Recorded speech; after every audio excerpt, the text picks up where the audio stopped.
On est sur la route pour Lyon. Le voyage se passe bien, il fait beau. Lui, il dort comme d'habitude.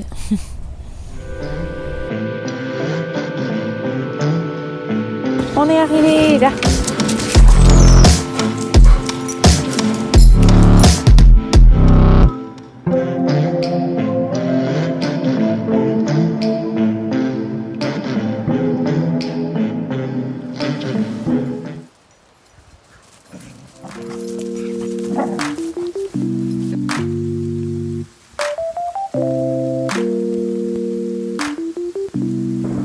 On se retrouve quelques jours plus tard, je suis dans le Vercors. J'ai passé 2 jours à Lyon en fait avec ma famille sous la pluie. On n'a pas fait grand chose, j'ai bossé et puis vraiment comme je vous dis il a plu pendant 2 jours non-stop, un peu comme partout en France je crois. C'est pour ça que j'ai pas eu trop d'images non plus. J'ai passé aussi donc le week-end avec mes parents et enfin ma famille dans le Vercors, donc à la montagne. Il a plu aussi, ça fait 2 jours qu'il pleut, mais voilà je vais vous montrer quelques images quand même de ce qu'on a pu faire. On a bien mangé, on a profité du coin du feu et puis on a sorti les chiens quand il arrêtait de pleuvoir un petit moment.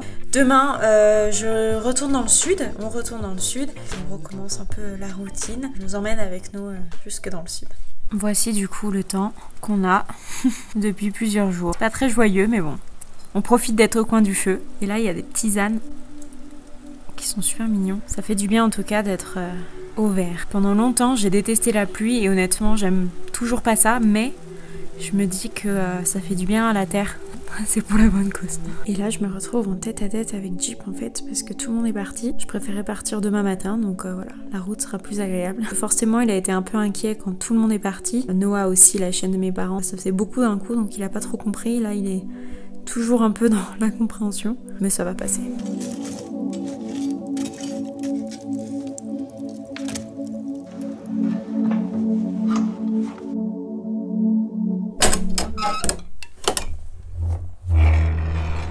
Bonjour.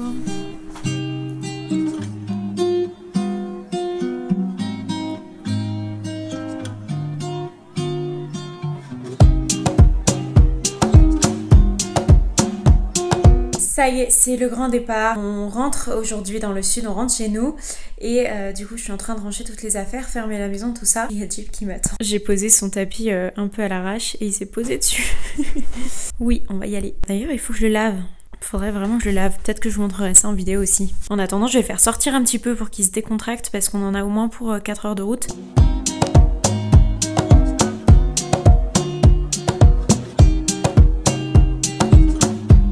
Pourquoi est-ce que tu as toujours le don d'être au milieu de ce que je balaye? Jeep, fuis pas. Tu nous expliques?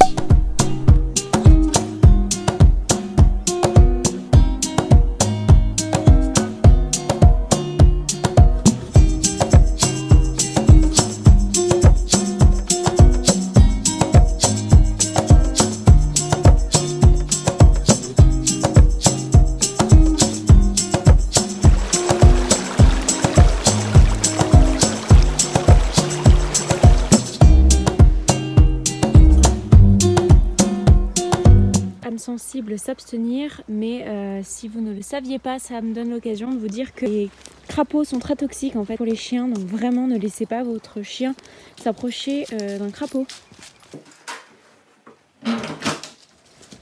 En voiture Simone. Ça y est, j'ai chargé, on est sur le point de partir, on a fait une petite balade pour que monsieur se détende. Je suis un peu triste de partir, j'ai pas hyper envie, je sais que je serais contente d'arriver, mais je suis un peu triste de partir.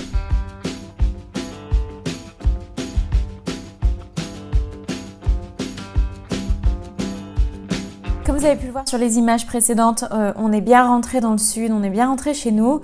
Et je voulais vous parler en fait d'un sujet qui me semble hyper important, c'est la génétique. L'éducation canine a une certaine limite et cette limite c'est la génétique, c'est l'instinct animal, c'est en fait ce pourquoi une race de chiens a été faite. Il y a des races qui ont été faites purement pour de la compagnie et ça on le voit en histoire par exemple, les reines de France peu importe les âges en fait, ont toujours eu des chiens de compagnie et en parallèle de ça, il y a des chiens dont on se servait pour le travail. Donc ça fait des décennies, voire pour certaines races en fait des siècles. Après, les races ont été fixées il y a pas entre guillemets si longtemps par rapport à la durée de l'humanité, on va dire. Ces races ont été faites pour une tâche précise. Par exemple, les chiens de berger pour justement le travail de berger. Il y a les chiens plus de police.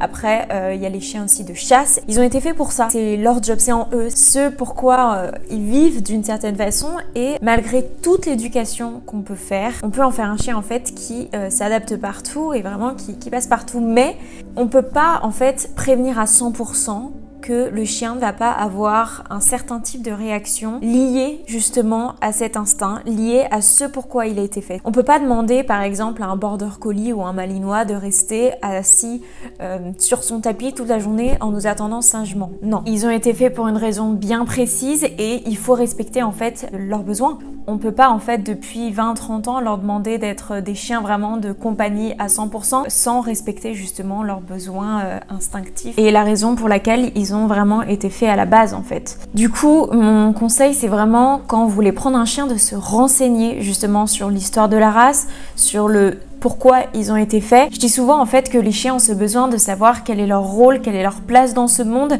Encore une fois, c'est lié à tout ce que je viens de vous expliquer et il faut vraiment le prendre en compte. Donc si vous n'êtes pas en mesure en fait de satisfaire ces besoins qu'ils ont là, en plus du rôle d'animal de compagnie, ça ne veut pas dire que c'est pas complémentaire, mais il faut vraiment pas l'oublier. Voyez peut-être pour une autre race qui correspond plus à votre mode de vie, à votre façon de faire, à votre emploi du temps, à votre niveau d'activité. Si vous voulez, je pourrais le détailler encore un peu plus, mais c'est un sujet vraiment qui me semble hyper important. Et aujourd'hui, beaucoup de ces chiens sont pris en fait pour leur apparence, pour leur esthétique, et c'est très bien, mais c'est pas suffisant puisque après les gens se font déborder parce qu'ils n'ont pas forcément justement ce mode de vie qui est adapté aux besoins de leur chien et ça peut avoir pour conséquence des accidents ou des abandons et c'est dommage. Je crois en l'espèce humaine et je me dis que personne n'a envie d'en arriver là et surtout pour ces animaux c'est pas juste en fait. Donc réfléchissez vraiment si vous avez l'intention de prendre un chien à deux fois pour savoir vraiment quelle race vous correspond.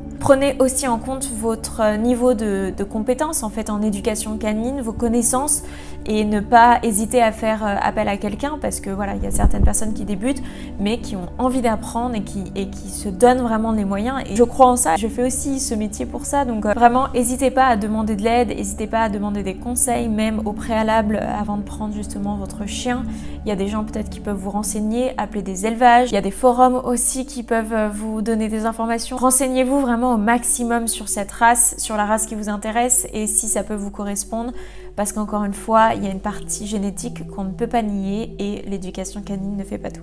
On a l'impression que je me tasse au fur et à mesure, mais c'est juste que je suis bien installée dans mon fauteuil et c'est vraiment un sujet dont je pourrais parler pendant des heures. Je suis à l'aise. J'en profite d'être ici pour finir cette vidéo. Je sais pas exactement la durée que ça fait avec tous les petits clips que j'ai filmés. Je pense que c'est dans tous les cas assez long. Donc merci d'avoir regardé cette vidéo, rejoignez-nous sur YouTube, sur Instagram, n'hésitez pas à vous abonner et je vous dis à très bientôt.